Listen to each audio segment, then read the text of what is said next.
First story is titled, Am I the a-hole for not giving up my room because my half-sister wanted it as a Christmas gift? I, female 16, live with my mom and her husband. My mom and dad divorced when I was 2, and she and her husband had another kid, my half-sister, 14.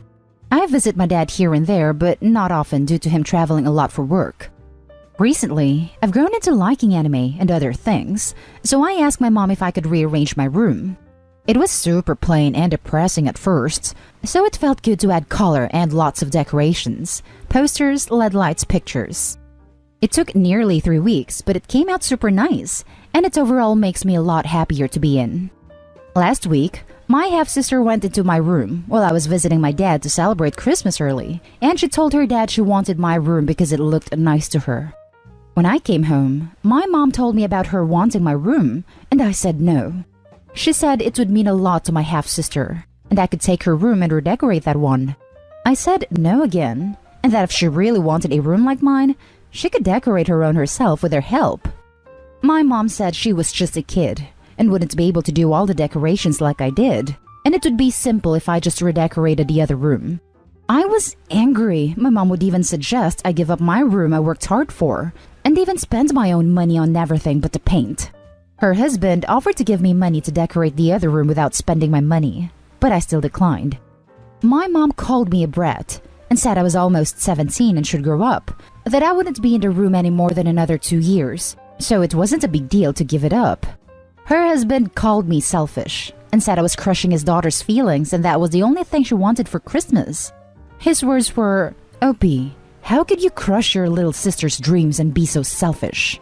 I get it's just a room, but I still don't think it's right that I have to give up something I worked hard for because she went into my room without my permission, something they didn't even care to acknowledge." My mom has been trying to convince me to give her the room, and I said if she takes my room then I'll remove all the decorations. She has been mad at me for nearly 3 days now, and I feel like an awful person for letting it get to this extent. Am I the a-hole? Editing to add, my sister isn't willing to decorate her room with me. I've offered, and she said no. She just wants my room for I don't know what reason, and I refuse to decorate her entire room by myself. Now for the top judgment. Not the a-hole. 1. Don't sell yourself short. It's not just a room. It's your space, your hard work, and your passion. 2. Your mom has it backwards. You only have another 2 years in the room, so it's actually a big deal to give it up. 3. Your mom's husband has it backwards. Your little sister is the one being selfish. 4. Disregarding the original owner's hard work and wishes and taking something away from that person shouldn't be labeled a dream in any situation. They're distorting everything. You're not an a-hole in the least. I'm sorry this is happening to you. All of this, I'm so confused about this. Like, why don't they just give them the money and ask Opie to decorate sister's room for her? Problem solved. Why would they go to the route where they hurt one child? Sister Yet is 14. She maybe doesn't understand that she didn't want a physical room. She wants cool decorations. But parents are old enough to know that decorating sister's room is all that is needed. I can't imagine what makes your little sister think she's entitled to your room. Hint, the parents. Not the a-hole. What the hell? It's your room. I don't even get why switching the rooms was an option in the first place. I mean, politely asking you to help your half-sister decorate her room too? Sure, that's a reasonable thing to ask. But just guilt-tripping you into giving up your own room? As a Christmas gift? The hell? I would say Opie could be expected to help her sister decorate her room, but with the money of the parents. The next story is titled, Am I the a-hole for letting my daughter celebrate Christmas despite my husband and his family's disapproval? My female 32 brother-in-law passed away in 2018 on Christmas Day in an auto accident at the age of 24. He was in the military, and his death was so devastating for the family. My husband's family no longer celebrate Christmas. It's become a death anniversary, and they cannot express how last year's holidays were. Family is supposed to gather on that day, and we're constantly reminded the reason we're all there is not to celebrate Christmas, but to mourn my brother-in-law. No gifts, no music, just people sitting quietly. Instead of Christmas decoration, there were pictures of my brother-in-law and candles. We weren't allowed to cook. Any meal we received was given away to neighbors. All I ever hear is, "I'm sorry for your loss," instead of "Merry Christmas." My daughter, 5, and her cousins got to watch Frozen on YouTube since TV was turned off at my in-laws. They got told to turn it down. My daughter made her grandma a sweet Christmas card, and I ended up being berated for not telling my daughter to make a card for her uncle.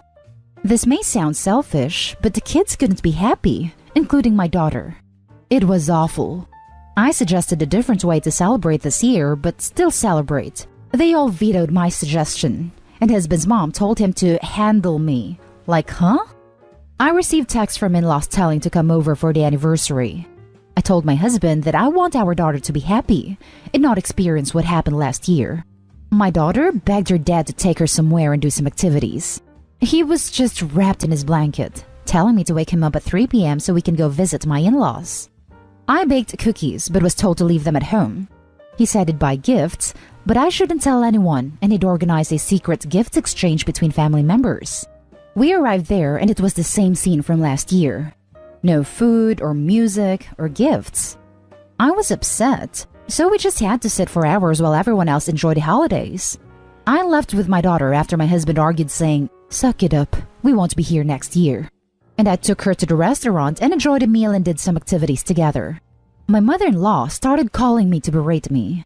When I got home, and there was text from her and my sister-in-law calling me insensitive, cruel, heartless, shameless, etc. I got into an argument with my husband, saying I shouldn't have acted so selfishly and pretended like the family's loss was nothing to me and leave like that. He said that I should have made plans for another day, but I was stubborn. I argued with him that my daughter couldn't even eat at my in-laws, and he kept making excuses for them, telling me that I just ruined his relationship with his family. Now for the top comments. Not the whole. Losing someone on Christmas Day is tough. Of course, it will never be the same again. But turning the day into a week every year won't bring him back. It just robs those still alive of joy. And don't we all need that after this year? There are ways to keep his memory alive while celebrating Christmas. If your parents-in-law prefer mourning that day, they're free to do so. They just shouldn't force it on everybody else, especially children. We're supposed to gather at their house and sit there for hours not doing anything. They can call me selfish, but I felt bad for how my daughter wanted to enjoy the holidays like the other kids, and I was berated, was called names, and they think that I don't care about their pain. It hurts, especially since my husband agreed with them instead of thinking about his daughter. Not Dayhall. Your kid is very young and deserves to enjoy the magic of Christmas, especially after this year. You're not Dayhall if you want her to enjoy the holiday. I do understand that the family has suffered a tragic and terrible loss, especially since your brother-in-law was so young, so it's pretty hard to celebrate the holidays, in particular if they coincide with the anniversary. In my opinion, it sounds a bit too much because from the way you describe it, it looks like they're holding a wake. I'm not judging here. Everyone, of course, faces grief differently. But asking little kids not to celebrate Christmas and have a fun day is, in my humble opinion, kinda wrong. I hope you understand what I mean. I don't mean any disrespect. Absolutely. My heart breaks for the other kids, and I wish I was allowed to take them to do some fun activities. But their mother, sister-in-law, is against that. I honestly don't understand why the kids should be robbed of joyful times. They're kids. They deserve to enjoy the holidays just like the other kids. This isn't fair. Now let's read the next story. Am I the a-hole for telling my in-laws to keep their paws off my mother's house? When my 34 female father passed away 6 years ago, we were very well off. So my mom, brothers 29-26, and I ended up inheriting a lot. My brothers live abroad and didn't want the hassle of dealing with the property, so they signed their shares over to me. After discussing with them, I sold off all the properties except for a 1 BHK in an area that is at the outskirts of the city. That apartment was being occupied by a long-time employee of our family business, and we'll let them live there for free. With my money and some of the family money, I bought 2 flats, 3 bed, 3 bath, in a really nice building. It's got amazing security, a gym, a terrace garden, and a swimming pool, and is in a really nice location. I took 1 flat and my mom lives in the other. We are really close to our mom, and she's a super chill lady who has been the best mom we could have asked for. Our dad was very controlling and made her miserable, so we are determined to do whatever we can to really let her enjoy her life now. Now the issue. My husband 36 and I have been married for 3 years. He moved into my flat because his parents and brother live in a 2-bedroom flat and we have no space.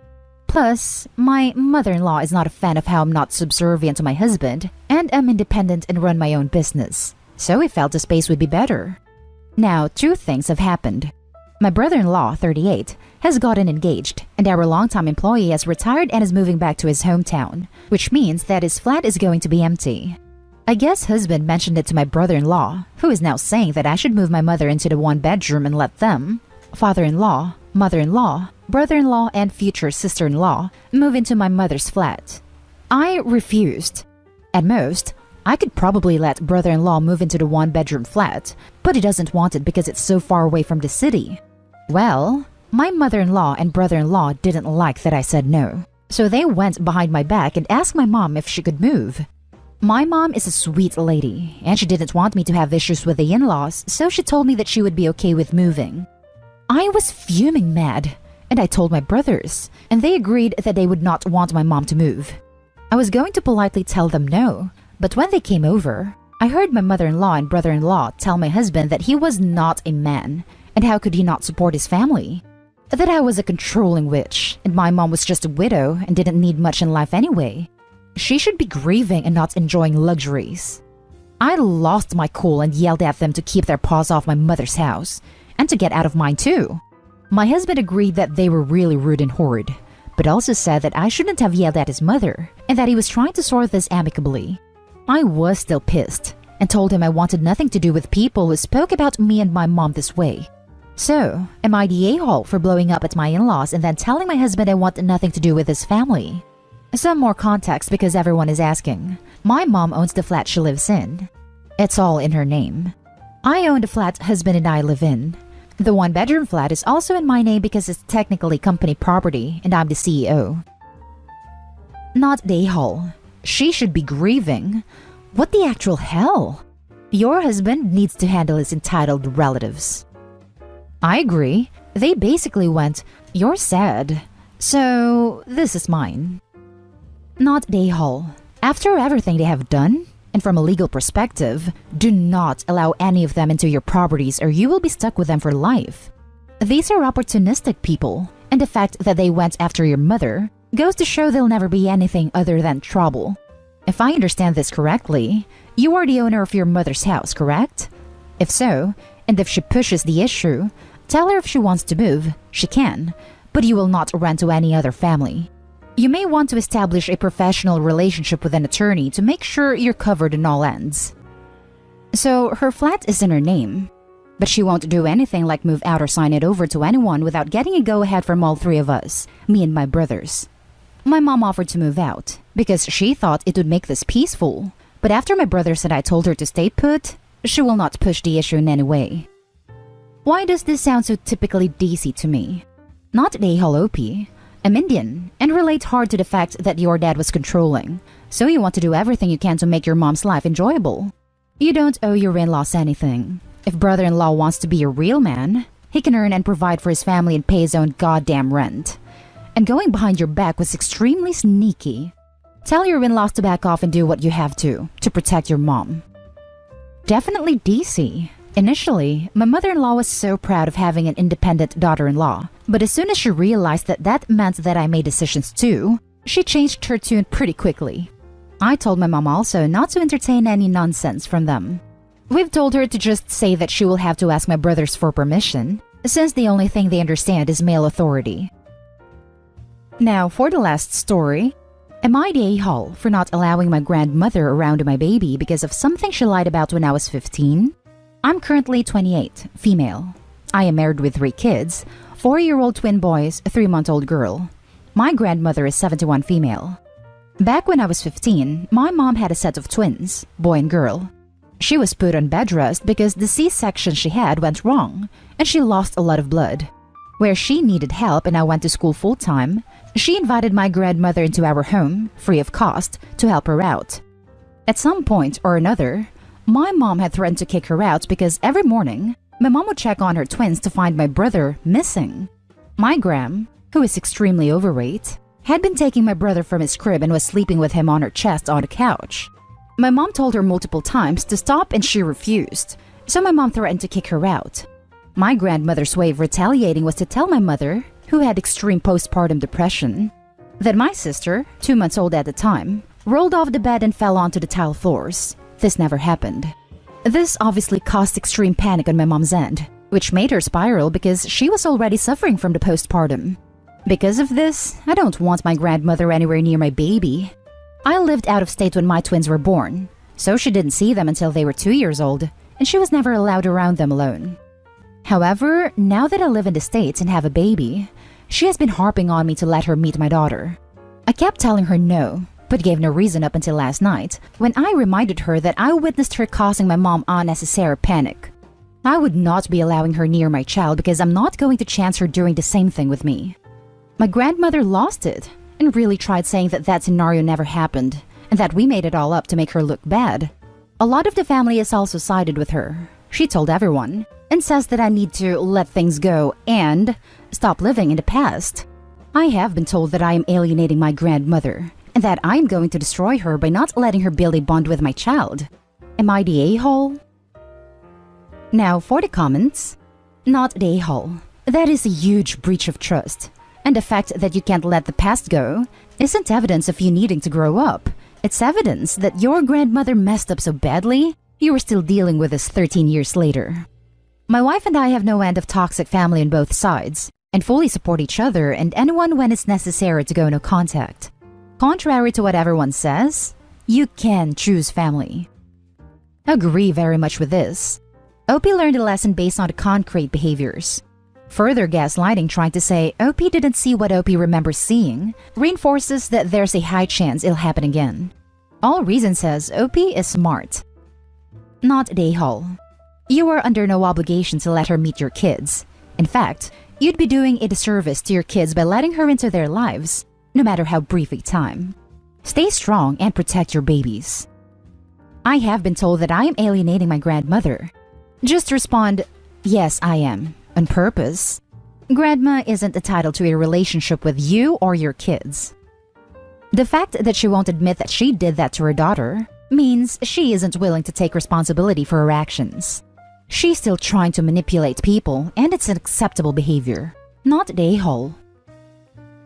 And that's the end of this video, folks. As always, leave a comment and hit like and subscribe. And if you want more of this content, turn your notification on to get updated on the latest videos. And I'll catch you with the next one. Stay safe.